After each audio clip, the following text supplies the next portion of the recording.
Welcome to the Entrepreneurial Strategy Series. This is the January 2026 session.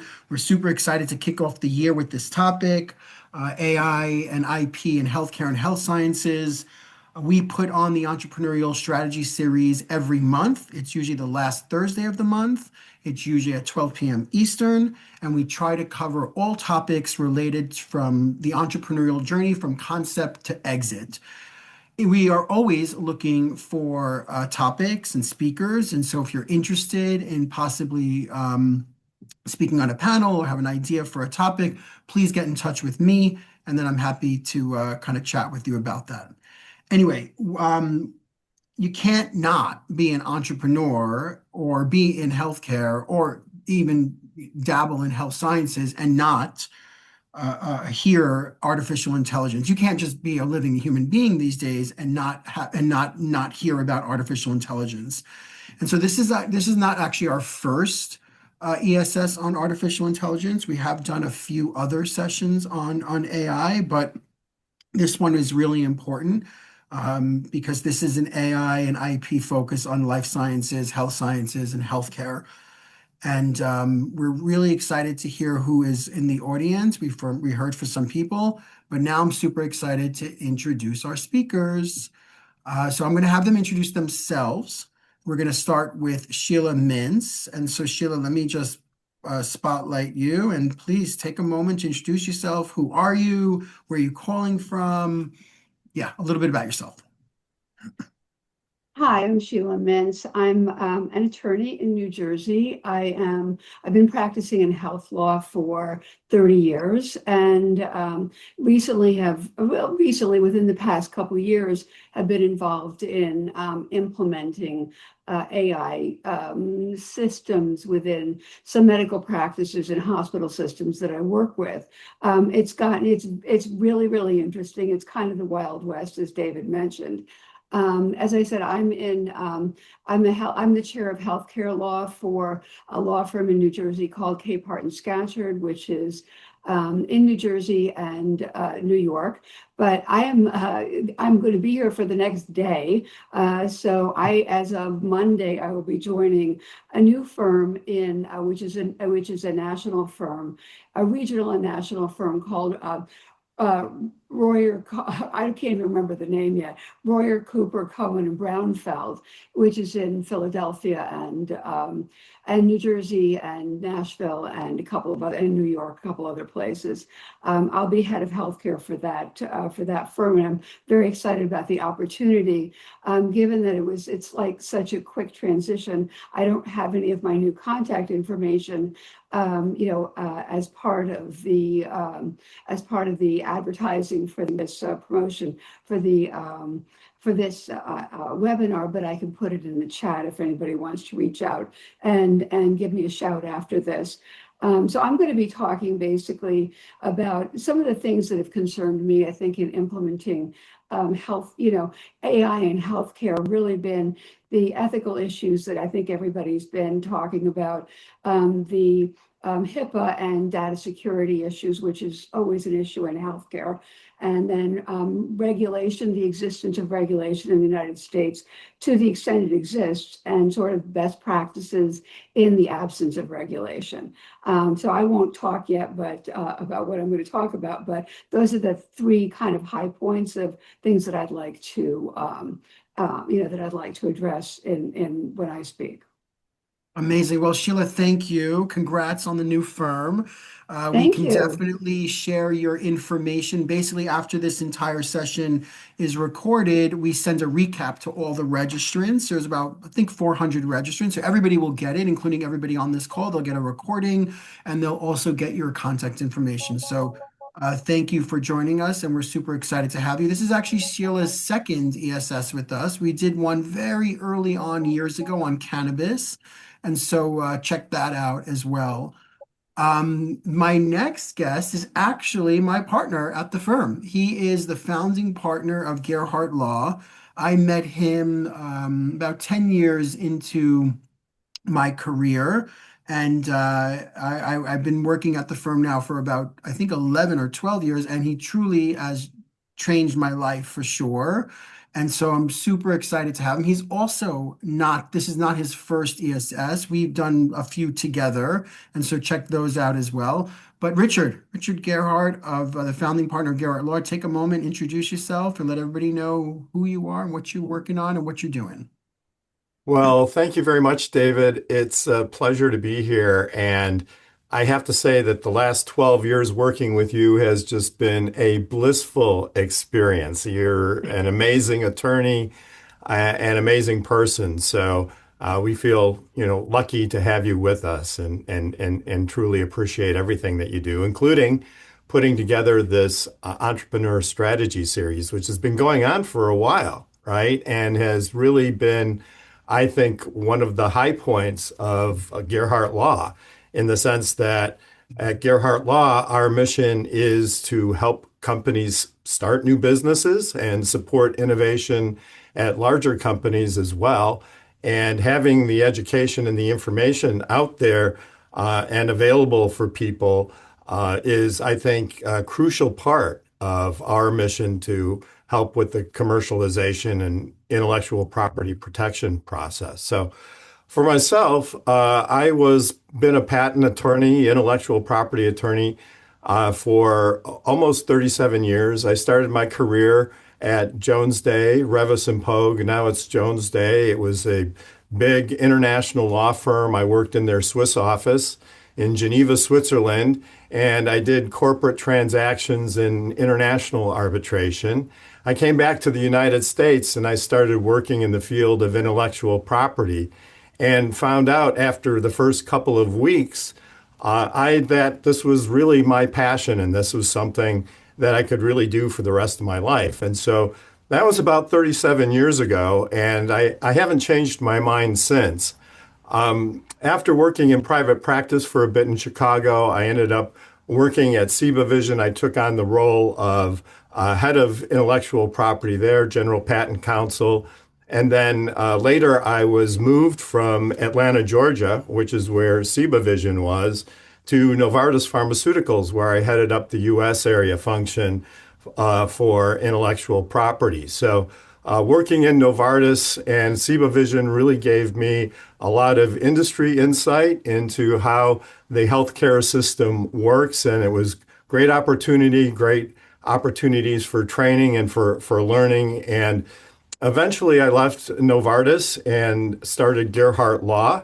We'll be celebrating our 20-year anniversary coming in June. So that's a real milestone for me personally and for our team. I kind of think that if you can stay in business for 20 years, that's you. Hopefully, you're doing something right, right?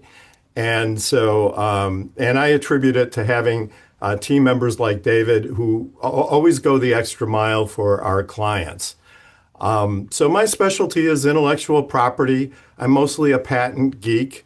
I do a little bit of trademarks, but patents are my specialty. And the firm has a focus on life sciences. And so I mean, that's about me. In addition to my work at Gearhart Law, I'm also serve on the Leadership Council of Rutgers Health.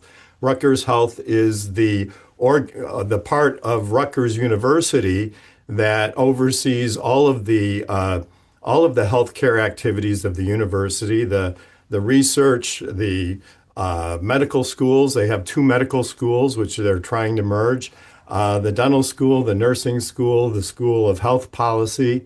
And I work with the chancellor there on a team to help support the initiatives associated with Rutgers Health. And in addition to that, my wife and I host a radio show called Passage to Profit. It's a nationally syndicated radio show heard in 40 markets across the United States. And there we talk with entrepreneurs who are interested in talking about their business journeys.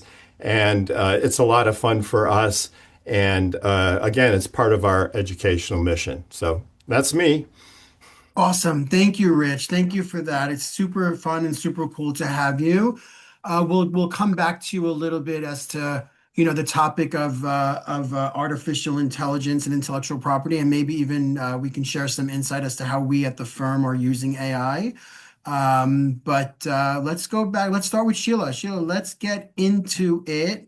Everybody, I think there was some you heard in the introductions, EMRs and HIPAA and ethical and stuff. So I think maybe one of the things maybe we could kind of start off with is there's a lot of like good and bad to artificial intelligence. So I think Sheila coined it herself as like the dark side of AI, and there's the good Yeah. side.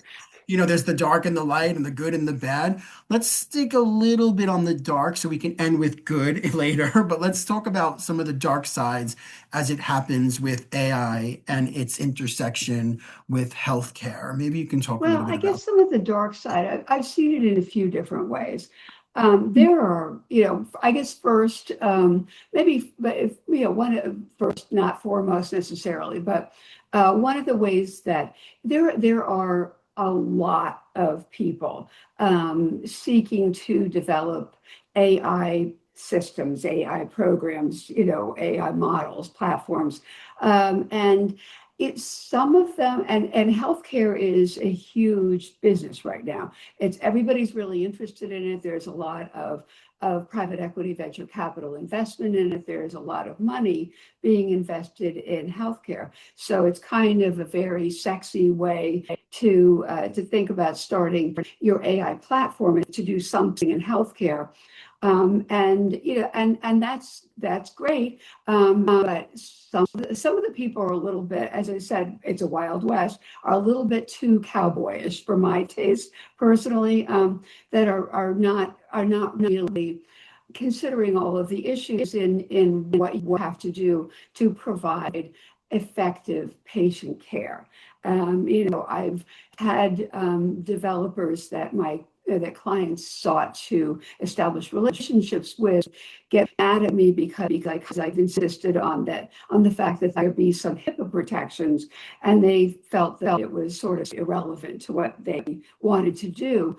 And for those people that are less, a little bit cavalier in their approach, I think those are some of the things that I've experienced with a number of different developers that have sought to implement programs in some of my clients, systems, and have gotten kind of testy with me when I wanted them to change certain ways that they handled things and make sure that there was data encryption and those kinds of things, and then how perhaps also not use the protected health information of the patients of the practice for their own benefit.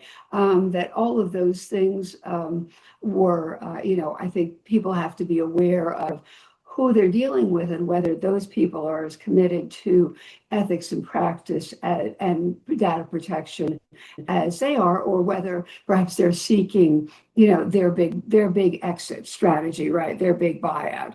And so that's, those things are sometimes a little bit tricky, but I think it's very helpful to have people in the practice who are really familiar with best practices and how you do data encryption and making sure that HIPAA is protected and that they're setting up these models, that their algorithms are transparent and things like that make it easier to implement. The other dark side, I guess, of things that I see in working with my medical practice clients is that health insurers have really kind of glommed onto AI as a method for medical record review. I know one of the participants mentioned that to me, and this is where I'm seeing it in sort of a bad light, in that they essentially go in and they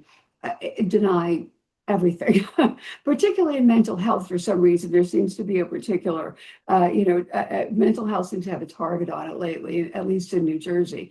And, I have clients that just send me reams and reams and reams and reams of EOBs saying denied, denied, denied, lack of medical necessity without any explanation. And because it's AI, it's difficult / almost impossible to get a response from the company that is doing the medical chart review. as to what in particular they found missing with the particular coding or with the services provided or with the patient history or any of those things. So it's very hard to know how to remedy a situation and to prove medical necessity if you don't know what they find deficient to begin with. And interestingly, there's some entrepreneurs that have sort of sought to, on the good side of it, there's some entrepreneurs that have sort of are seeking to sort of counteract the use, the very prevalent use right now of AI and claim denials to assist medical practices in really perfect coding, that so that they will not get or be less likely to get the blanket reams of paper with deny, deny, deny on it, and be able to actually overcome that or meet every single element of every single code that needs to be met so that in fact they can get their claims paid. So that's a little bit of entrepreneurial spirit that's being showed to sort of overcome some of the dark side of it. Yeah, and that's actually a good segue because many of those entrepreneurs that are creating AI systems to remedy some of the problems that you just mentioned are probably coming through our doors to kind of protect those technologies. So, well, it's a good segue to Rich. Maybe you can talk about some of the dark side of AI and intellectual property. Sure. And I do want to kind of pick up on some of the themes that Sheila mentioned. Um, I think, if I heard a lot of questions at the beginning of during the networking piece. I think you kind of have to go back to current law and current rules and regulations as a framework to answer those questions. Just because AI is on the scene now, it doesn't mean that the law and the legal obligations that you were under previously have changed. Maybe they will change, or maybe something in your situation will be different. But I think as a starting place, you have to go back to the law as it currently exists if you want to be compliant. So I just want to make that point. It's important that you talk with attorneys like Sheila or Gearhart Law for particular legal issues. But I think as you're trying to understand the impact of AI, I think you need to go back to that, initial legal framework. And it is kind of counterintuitive. When Sheila was talking about developers, there's always been this tension between life science and software, even in terms of the intellectual property landscape. In life sciences, intellectual property patents, in particular, are fundamental to the business model. People rely on intellectual property as a basis to commercialize their new medicines, their technologies. Software, it's a little bit different, right? I mean, there's still this debate in the software community about the value of intellectual property, and there are people who are uh, evangelistic about open source and with the evolution of the internet and the evolution of AI, data is the product and it's the currency. And so those companies are looking for ways to exploit the information and profit from it, whereas the life science model is very, very different. So when Sheila talks about aggressive developers, it doesn't surprise me at all because I think there's a lot of people on the software side who approach things from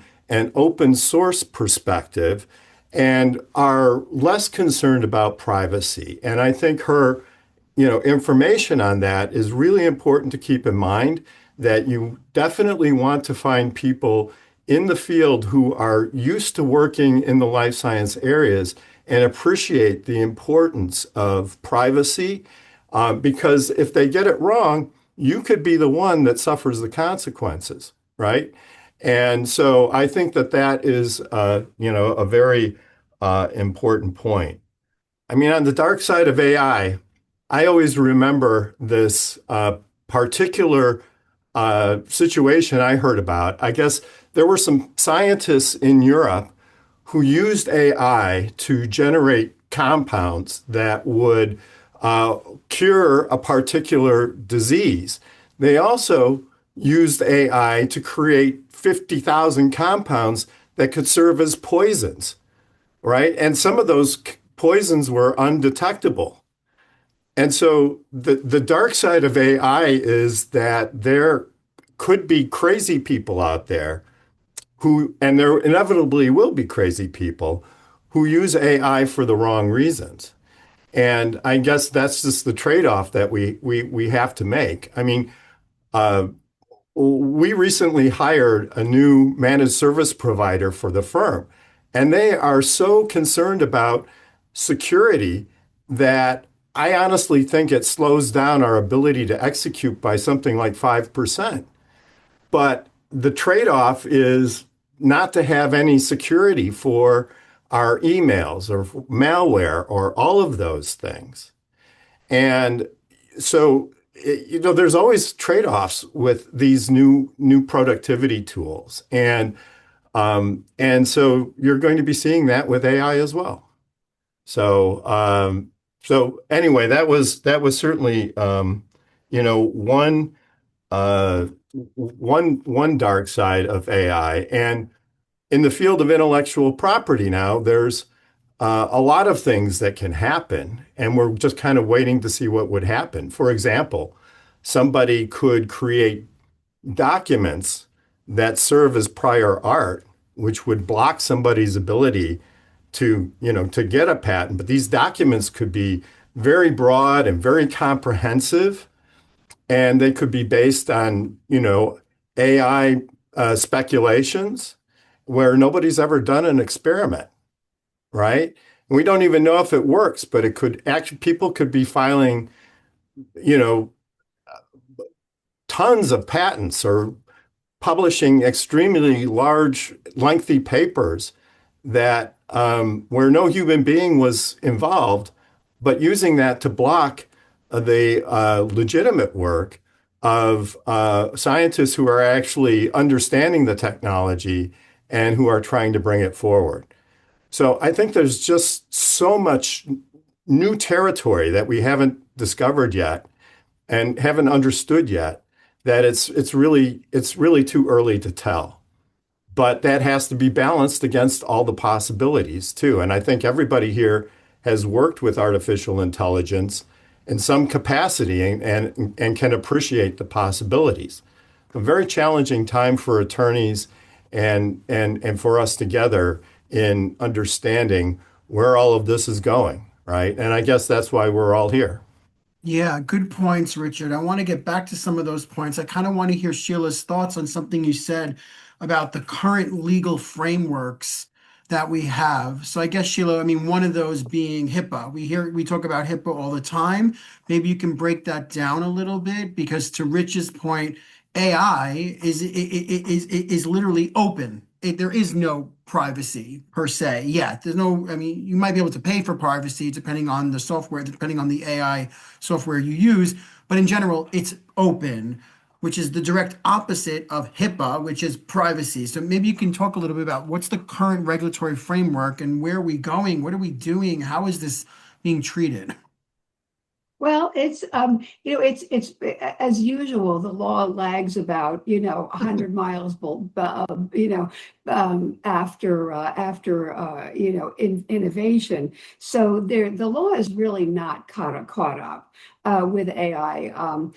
At the federal level, there's some guidance that had been enacted, to talk about AI, about sort of best practices, but they were limited to very discrete areas of AI, really more about algorithmic transparency than data protection. Of course, there's HIPAA. Now, HIPAA is the Health Insurance Portability Act of I don't even remember what year it was enacted, but it's been around for 30 years, probably at least. And that talks about protecting data of patients, protected PHI, which is protected health information. And it's easier to do that in the way that we've done business up until now, because if you're using sort of traditional software and not an AI system that that is sort of is much more amorphous, you can create encryption, and you can set up systems to protect the data. Whereas AI is kind of, as I said, amorphous. It's all over the place. It's not. It's open. So there are best practices for that, but there has not been a whole lot of regulation in the prior administration in the United States. There was some guidance that was enacted, but there's not a lot of federal there's not a lot of federal regulation. In fact, the current administration has said that they don't want to regulate AI at all. And so it's really incumbent on the states to enact their own regulations, and that's been happening in a variety of cases. I mean, as you might imagine, California, which is the base of Silicon Valley, has enacted the most regulation. Not all of them are, or most of it is not really related to data protection per se, but more like technical types of regulation. Several states like Arizona, for one, have enacted using AI in healthcare, basically prohibiting medical decisions to being made without the use of like human input. And there are several other just technical kinds there's several other technical regulations that have been enacted by a number of states, but there haven't been across the board a great deal of legislation related to data privacy per se. So just a couple of states, and that's basically it. So you're kind of stuck in this patchwork of regulation. So we're basically going back to HIPAA. And when it really started to become implemented in healthcare over the last few years, I went back to our, to HIPAA and to our HIPAA Business Associate Agreement, which is an agreement that every, what they call covered entity, which is physician, hospital, anyone providing clinical services, has to give to under a third party might receive their patient protected health information. And basically, it's a work what you think Sheila, hang on with that data. Sorry to interrupt you. I think, is everybody hearing that echo on Sheila's side? I'm hearing it. Yeah. Yes, I'm Yeah. also hearing it. Oh dear, I don't have my cell phone on. I'm not sure what else I can do. I think maybe just talk closer into the mic on your computer. It was just the last Where few is the things that mic you on my said. computer? All right. I don't even know where it is, but I'll get closer. How's that? Let's try. Is Go that for it. better? Yeah, much better. Okay, good.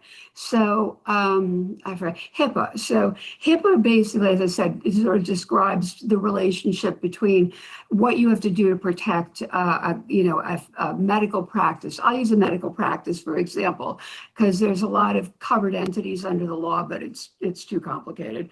So if you use a medical practice or any provider of clinical services, has a legal obligation to protect the data and the information of their patients.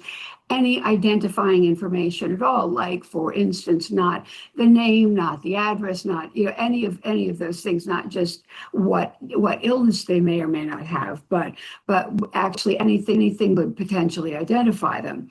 So if you're thinking about using obviously AI in any kind of a clinical setting, it's almost impossible that an AI platform is not going to have access in some way to that medical, to that PHI. So how do how do you build out and create policies for practices that will ¿Qué es that ese and for venezolano? vendors that will ¿Puedes allow hablar them bien? to, is that helping?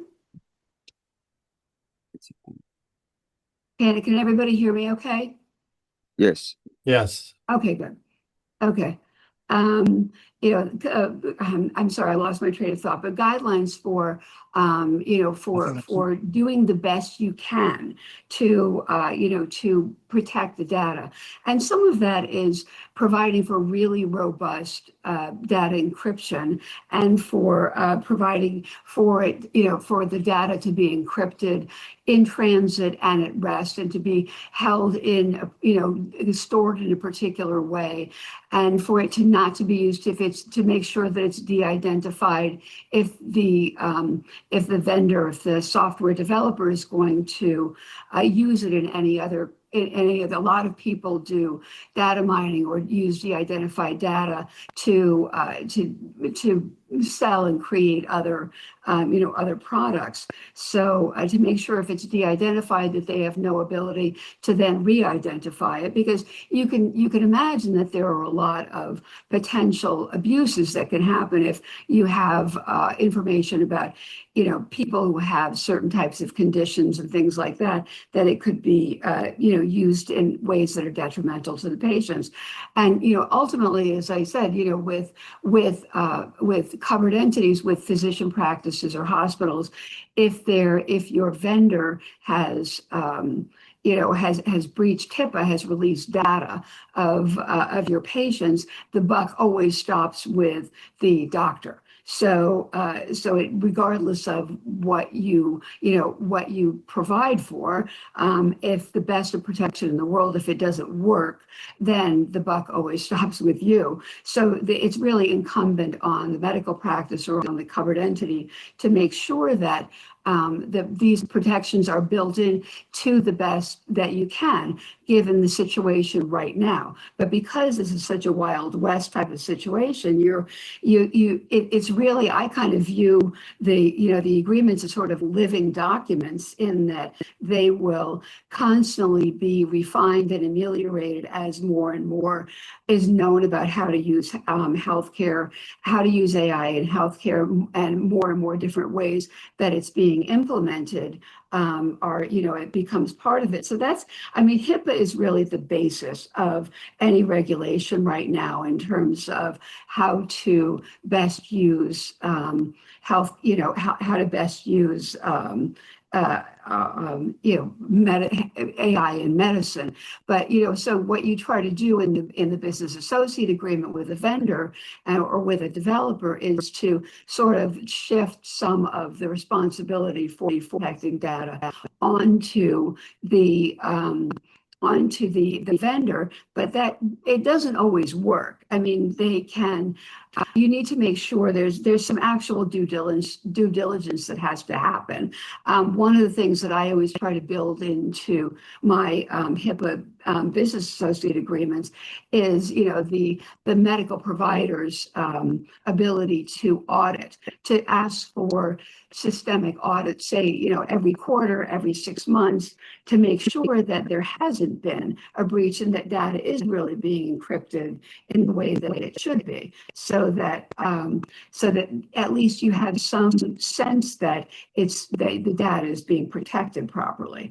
And then so those are the really big issues in terms of data protection. Is HIPAA is the basis right now of any kind of legal structure for AI in healthcare. Okay, well, that's great. There's definitely a lot to unpack there. But Rich, do you have any comments on that before you start talking about kind of the same question? What's the one, if you have comments, please, but then your question will be, what's the current kind of regulation kind of structure for intellectual property, and does it address AI? So Sheila, you'll be happy to know I was taking notes during your discussion. So thanks for that. I just have a couple of things to maybe add to that. One is that obviously anything that goes out on any of the uh, LLMs, whether it's ChatGPT, Perplexity, Grot, uh, Google Gemini, all of those platforms have serious security risks associated with them, and they're very, very open about that. So, in terms of your work, you have to be very, very careful to make sure that if you don't put any confidential information on those platforms. Now, that said, I'm informed that Microsoft Office and Copilot are have a much higher level of security, and so that the way Microsoft sets up their LLMs, that you're considered to be a tenant, and that all of the information, confidential information that you put into that tenant is not subject to disclosures on other LLMs and is not otherwise used to train other LLMs like the other platforms. It's also true that if you want higher levels of security with the LLM like ChatGPT, you can get enterprise levels that are approaching the levels of security that you might get with the Microsoft tenant. So, Sheila, just thinking about what you're saying, if I were doing an agreement now, I was signing something with an AI development company, I would want some sort of warranty or assurance that whatever LLM that they might be using or whatever model they're using, they are using the highest levels of security, and I would get our technical people involved with that to kind of verify what is the level of security. A lot of companies, I'm sure this is not news to many of you, but are building their own LLMs. And so one of our projects at Gearhart Law is to build an LLM based on our data alone that is secure and is not connected to the general LLM. So that's also a strategy, and I'm sure most of you are working with institutions that are in the process of creating those singular LLMs. From an intellectual property standpoint, we have clients that are patenting and protecting these types of inventions. So just to give an example, I can't tell you too much about it because I don't want to violate any of our client confidentiality obligations. But one of our clients has developed a software that interacts with a state database that integrates payment methods for medical payments. Okay. And I just got an email from him a couple of days ago saying that somebody's looking to acquire the company, right? So this is a very hot area of entrepreneurship right now. I was at a recent Morgan Stanley presentation. He said 63% of investment dollars are now going into AI. And the healthcare industry as a whole is really embracing AI from an investment standpoint, from a consulting standpoint.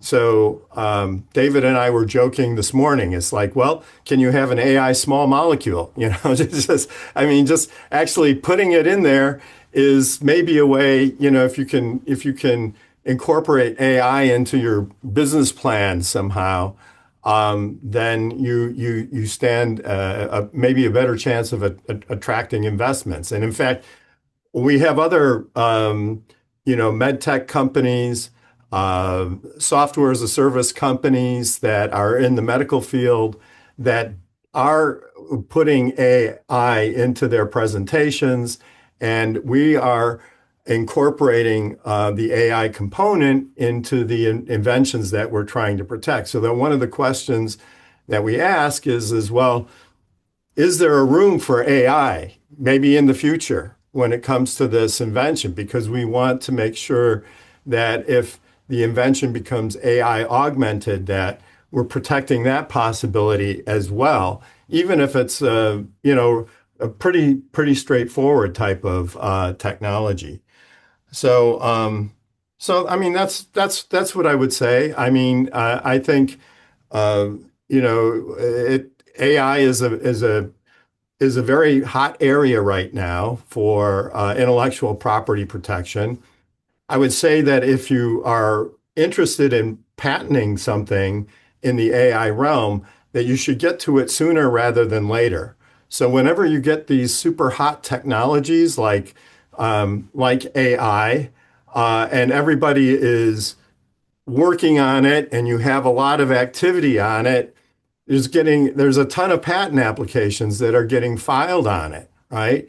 And in the US, and everywhere else just about, it's first to file. And so getting an early filing date on your intellectual property is really important because there's a lot of other people that are also filing inventions around AI. And it's a little challenging because, there's this window from the time you file an application till the time it's published, and we can't really know what's already in there. So there may be something out there that's kind of similar to what you're doing. And we can't uncover that through any kind of searching. So it's important to get the invention on file as quickly as possible. So I Yeah, I don't know. love that, Rich. I think that's actually a nice segue into some of the good about AI. Definitely the investment in AI. I think I read today, I think last year there was like $368 million invested in companies, and $68 million of that, which was like maybe a little more than a quarter, right, was all in AI, kind of AI stuff. So yeah, this is even though it's the wild, wild west and it's hot, to Rich's point, if you want to protect some of the things that you are inventing related to AI, then you should race to the patent office as quickly as you possibly can. Yeah. And if I can just Yeah, make one please. other point, and that is, so if you're working at a company and they're doing an AI implementation of some type, don't assume that the people who are working on it are thinking about intellectual property Mm. protection. And so normally they're focused on getting the implementation done. But if it's a unique application and it would provide a commercial advantage for your company, then you shouldn't, it may make sense to just say to somebody, well, this seems like a really cool new idea. Has anybody thought of, protecting this? And the answer may be yes. But you'd be surprised how often it's like, oh, well, we really didn't think of that. So it's something to keep in mind. And having worked at big companies, I'm very familiar with that phenomena. And one of our jobs was to constantly educate the team to make sure that if they saw something that was protectable, they could bring it up and then it could be decided. So. Right. Good point. Good point. So on the good side, Sheila, of AI in healthcare, what could you how is it being used?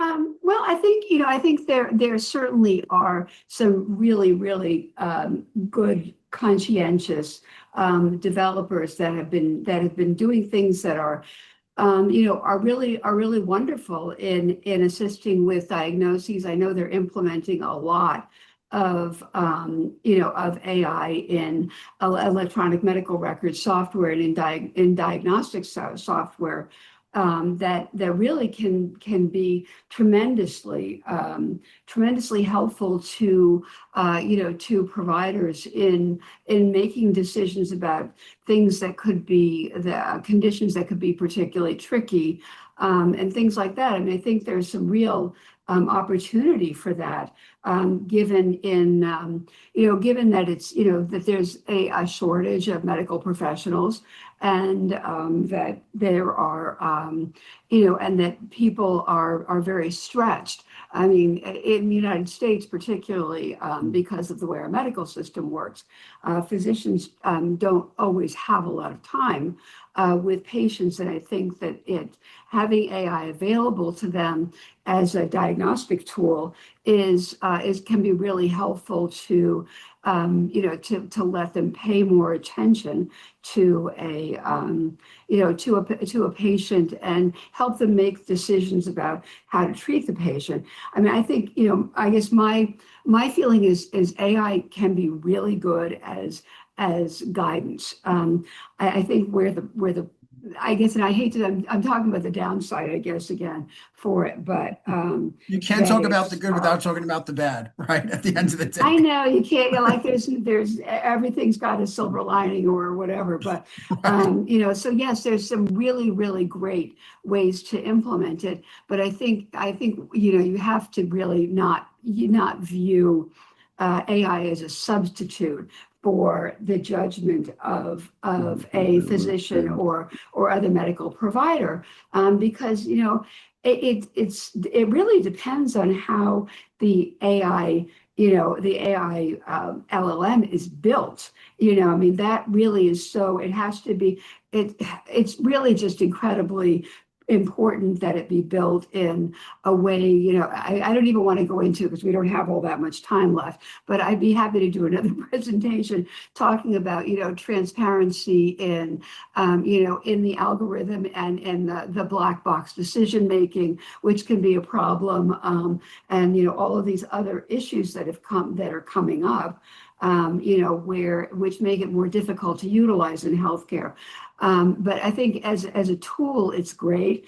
And, but I think it's very important because AI lacks, some of the empathy and, and awareness of socioeconomic issues that are prevalent in medicine, that it be the last word be provided by a living human being and not by the AI system. And I mean, I'll go into the like embedded biases and things like that in AI at some other point, but and I know we don't have a whole heck of a lot of time left, but that all of those things are I think it's important to have the human component.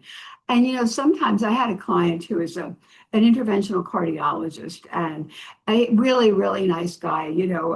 He's been practicing for, I guess, 25 years. And he said, oh, when I go to the hospital, they have EMR and it's so great. And the AI has, is able to diagnose correctly about 90% of my patient conditions. And I said, well, that's wonderful, but what about the other 10%? And I said, the difference between this physician and perhaps somebody new coming up is that when AI is used in training, that people tend to rely on it to their detriment and to their patient's detriment, for a situation where someone might, well, he's aware because he learned how to exercise his own knowledge and judgment of when AI is wrong.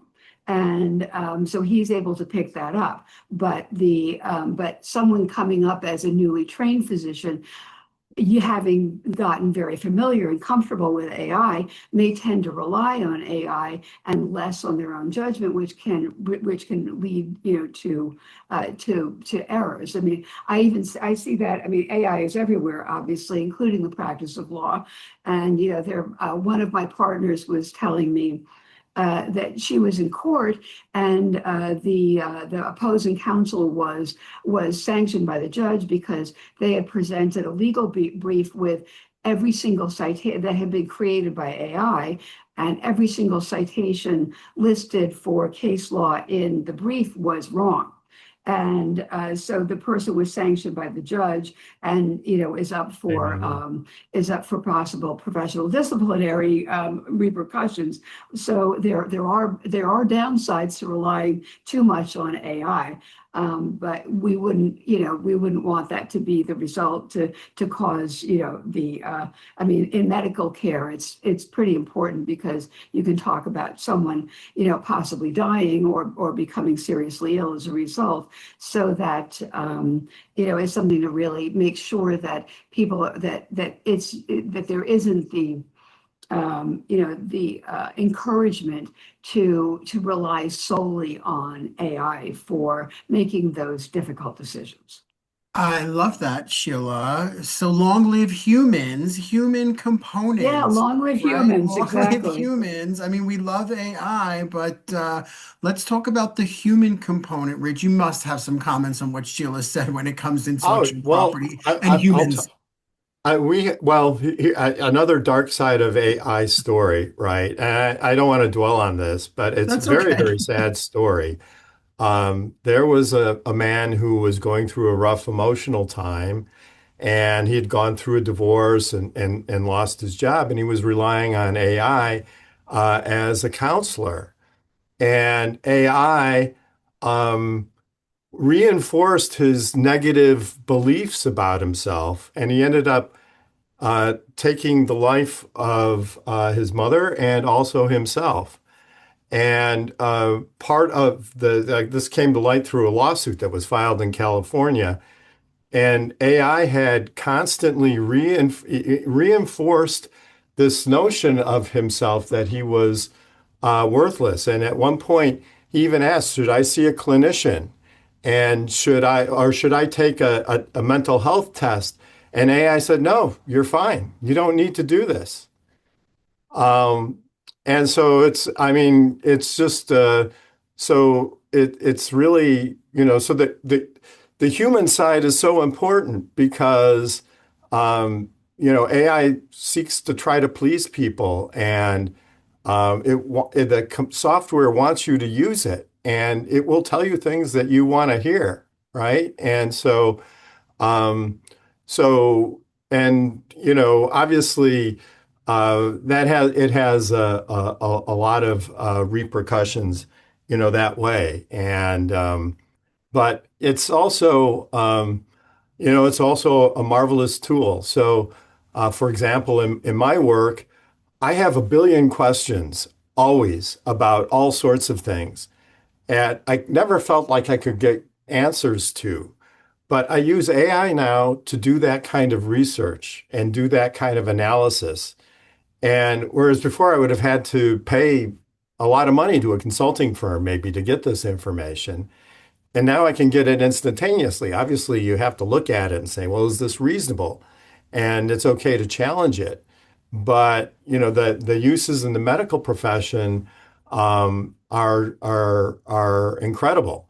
I recently had to go through some testing, and I got some reports back from the testing laboratory. I decided to put them into AI and have them analyzed. I felt like, well, okay, if it gets into the large language models, I don't care because maybe this information could be used to help other patients with the same issues. It came back with an analysis for me of my blood work that was just amazing. And the tests they ran were super complicated. It's not something that you would normally see. And when I met with my doctor, it was like, well, this is what I learned, doctor. And he's like, yep, that's right. So still a lot of positive uses out there for that. So, definitely a double-edged sword. Um, Awesome. Okay. By the way, let me remind everyone that we are recording this. Because you've registered, you will get a follow-up email from us with the actual recording, so don't worry. The other thing I'll say is if you have a question, just kind of raise your hand on Zoom. There are some questions in the chat. But before we get to the questions, Sheila, just maybe you can spend a little bit time on, you mentioned having good agreements with service providers and kind of what that means. Maybe just talk a little bit about that. And again, people, if you have questions, just put your hands up and we'll turn to them shortly. Well, I guess, the agreement would be, I mean, typically you have an agreement with a vendor, with a developer for a certain product. So you want to look to to the agreement to see certain things that are important, like what privacy, what have they instituted to protect data. So that will be in that agreement. How have they sought to limit their own liability? Those are the two things that I really look at when we're talking about the agreement. Obviously, there's other terms like how long you're going to use it or how much money you're going to pay them and all of those things.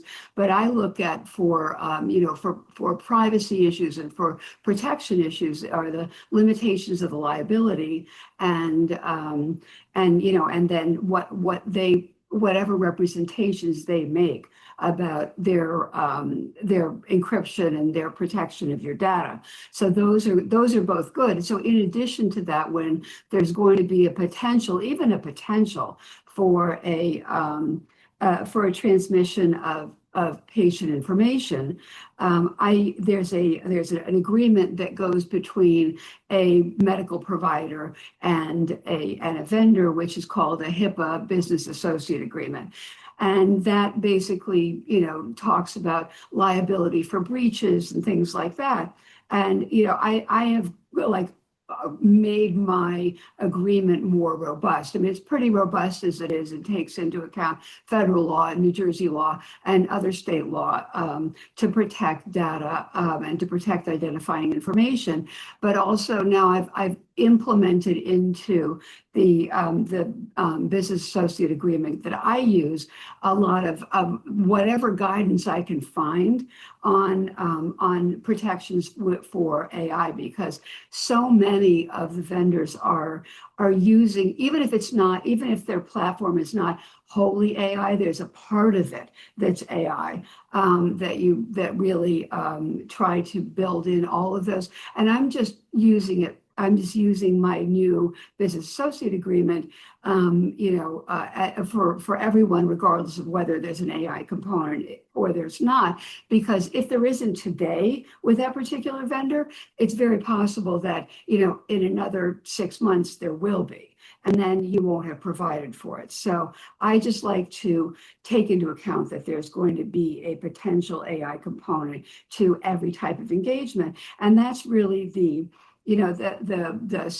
foundational document that describes the relationship between the medical provider and the person providing services to them and to their practice, to their business, and about data protection. So that's the real foundation of how you determine who's going to be liable and how much they're going to contribute, and if there's a breach, there's certain practices under HIPAA that have to happen depending on the size of the breach. By the size of the breach, it's how many people's records have been released. And there are some large hospital systems that have millions of patients, so you can imagine that it's pretty expensive to remedy a breach.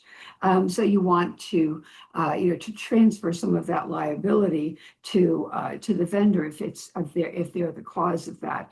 So when you do that, you not only want to transfer the responsibility for the breach to the vendor, but you also want to make sure that they have the wherewithal to remediate the breach should there be one. For example, are they insured for a data breach?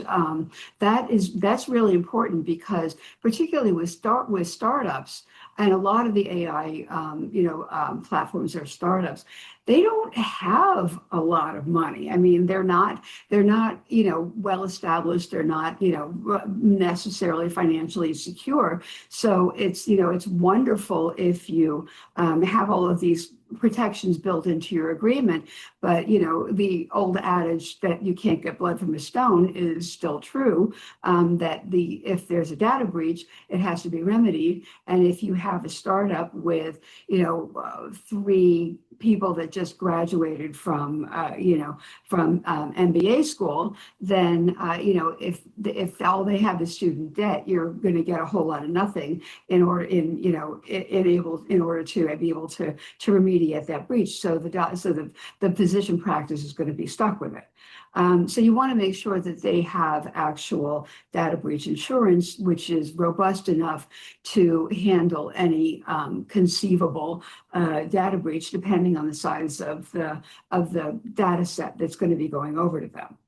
Yeah, those are great points. I think now as we kind of all discuss, AI development companies are coming out of everywhere. They're coming out of every corner. They're just everywhere. So doing your due diligence on the right company, what can they do, what they're capable of, what type of insurance they have, that's really key. Rich, any comments there before we turn to questions? Sure. Well, I think we were talking in the pre-meeting about confidentiality clauses too, and NDAs.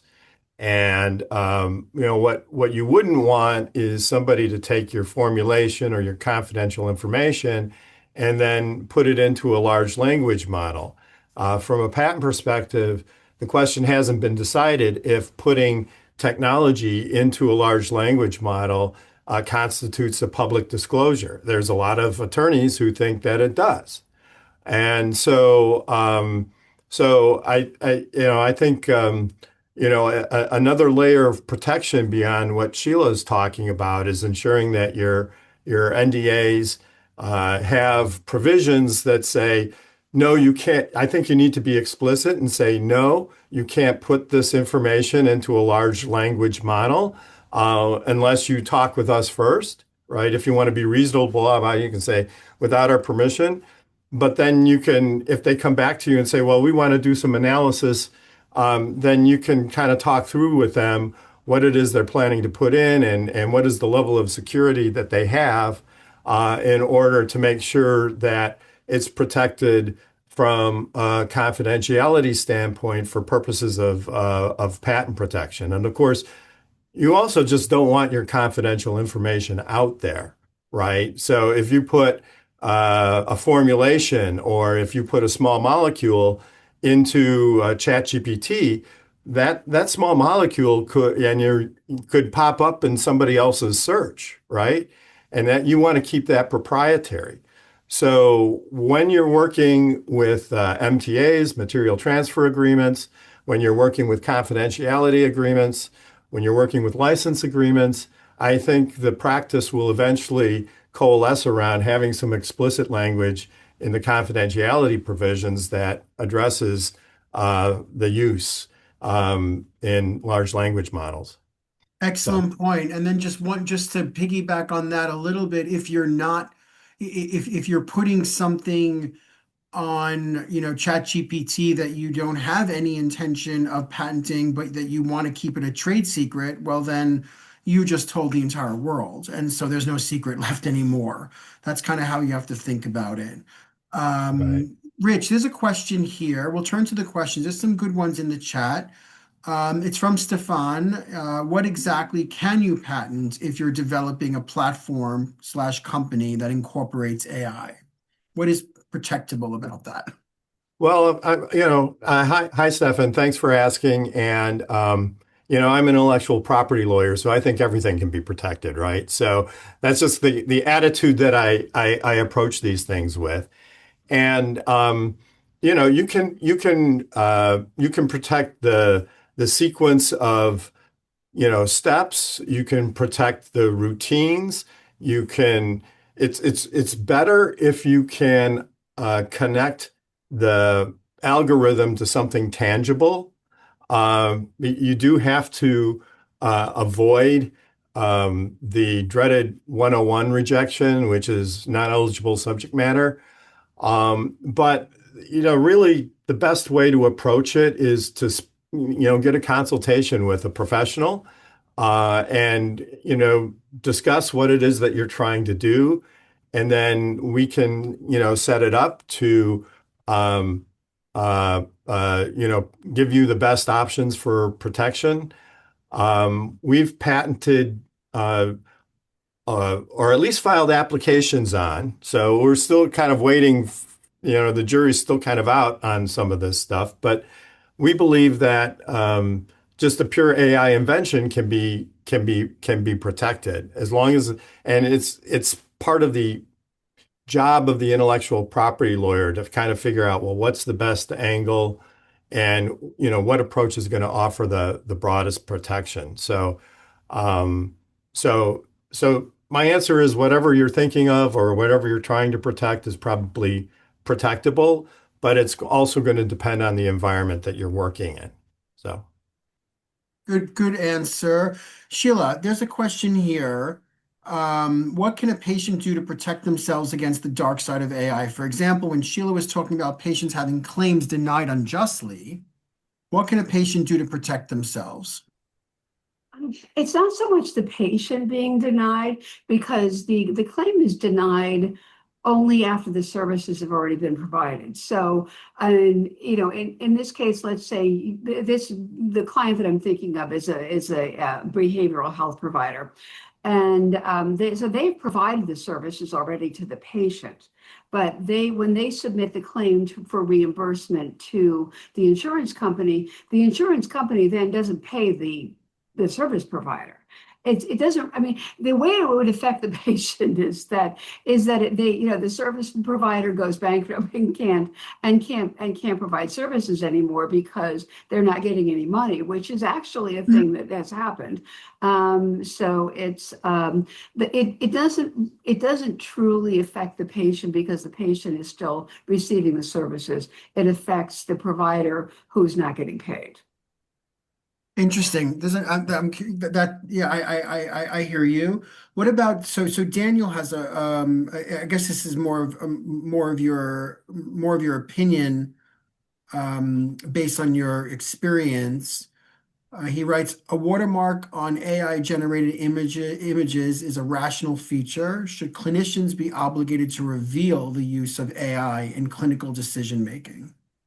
Should I they be think obligated? that's part of the best practices and like the part of ethical, compliance that I wasn't really able to get into. But I think it's very important that the patient know that there's a component of AI is being used in providing services to them because they're coming to a physician or to other kind of healthcare provider to receive services and they're expecting to get it from that particular provider and not have the provider then go into a computer and try to figure it out, try to Google a search basically and find out what's going on.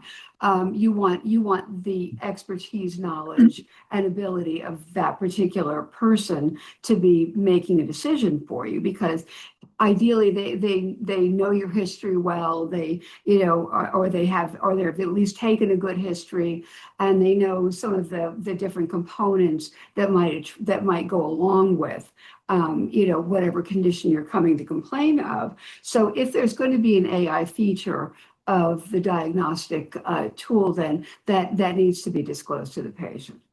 Yeah, I mean, I tend to. There has to be informed consent, really. I mean, yeah. in ideal situation, there has to be informed consent Yeah, Rich, that the patient needs to understand it. Yeah, right, I think the exactly. informed consent is really the key. Not too long ago, somebody raised the question of what would you rather be seen by an AI doctor that's 100% right or a human doctor that's 90% right? And when it comes to the delivery of medical services, I'm not sure I would want to hear bad medical news from AI. I think I would rather hear it from a person, right? But getting back, I think, I think we all in the professions, lawyers as well, do have an obligation to disclose uses of AI, and so people know what it is that they're getting. I see so many fake videos on YouTube now. I don't know what to believe. I mean, half of them, I mean, it's just crazy. And I've stopped watching a lot of stuff because I don't know if it's real or if it's not. And there's no disclosure requirement there. that forces people to tell you.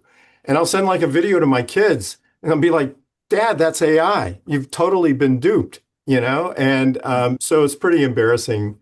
But in any case, I do think that we need to come to have some sort of policy. And like Sheila said, informed consent, I think, is the key in the medical profession. So. Yeah. So we're almost out of time. By the way, Juan, I know you have a bunch of questions about copyright. I urge you to maybe contact me directly. I think we are in touch, Juan. So maybe we schedule some time and we can talk about some of the copyright questions, which are a little bit out of the scope of today's session, but thank you for them. Just final thoughts from Sheila and Richard. Just in general, where are we going with this? You know, are we going to have to regulate the ethical use of AI, or kind of what do you see in the future? So Sheila, I'll let you go first. Rich, you can go second, and then we'll wrap up. Well, I think realistically there's going to have to be regulation of AI. There's going to have to be more robust regulation because having it be on a state by state basis, which is essentially what's going on right now, is just not it's not it's kind of a recipe for disaster. And you risk there's especially in healthcare because you're dealing with people's health, which is kind of important to them for the most part.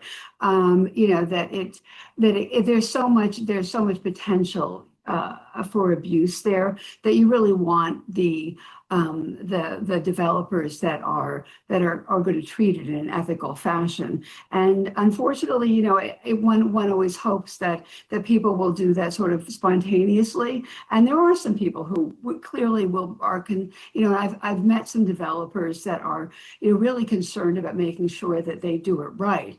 But then there's a lot of people that are kind of like, hey, this is a good way for me to turn a quick buck, like there are with anything. So those are because of the existence of those people and how really critically important the information, their appropriate use and ethical use of AI is to the patients, that it's really important to.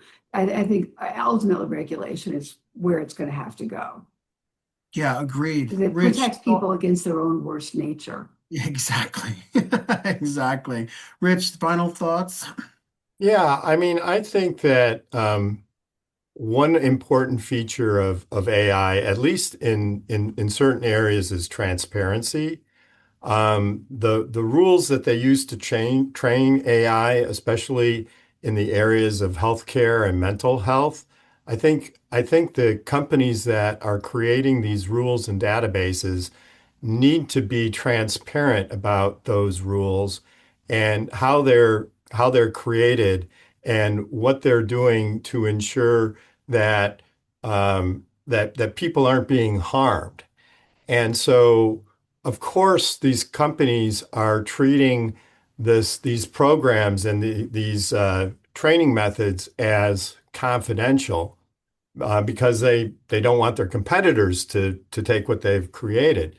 But it's important for the public to understand, how is this information being tabulated and how is it being used and how is it being delivered, especially in really sensitive areas. And so I think, well, I agree there should be some regulation. I think we need higher levels of transparency to understand how AI gets to these answers, because they go back to the tragic situation of the depressed man.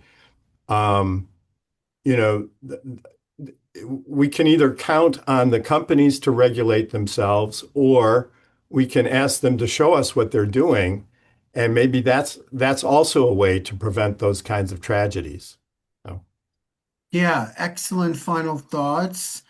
Just want to say by the way, thank you for everyone for attending. Thank you, Sheila. Thank you, Richard. Thank you for this discussion. If you have any specific questions for Sheila or Rich, reach out to them. They're happy to chat.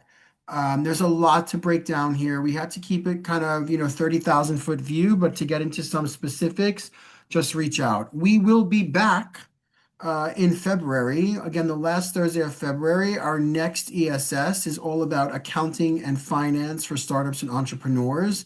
And so we have two amazing speakers, and I think you'll all really really enjoy it.